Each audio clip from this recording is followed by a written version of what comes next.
داستان ایک بڑے غریب آدمی کی آغاز ایک گاؤں کے قدیم زمانے کی داستان ہے جہاں ایک بڑے غریب آدمی حکومت علی اپنے چھوٹے گھر میں اکیلا رہتا ہے۔ وہ روز رات محنت کرتا ہے مگر زندگی نے اس پر بہت سی چٹیاں ماری ہیں۔ زندگی کی تنازعات۔ حکومت علی روزی روٹی کے لیے دکانوں کی سچائیوں میں کام کرتا ہے۔ اس کا جوان بیٹا نواز شہر میں بڑا شہرت حاصل کر رہا ہے۔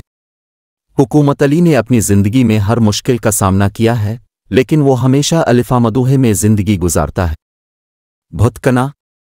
ایک دن حکومت علی کو اپنے گاؤں کا ایک بڑا صاحب دکان کے باہر بولتا ہے، تمہارا بیٹا تو بہت اچھا کر رہا ہے اور تم؟ حکومت علی مسکرا کر جواب دیتا ہے، میری زندگی محنت اور امیدوں کی ہے، میں بھی کچھ کر دکھانا چاہتا ہوں۔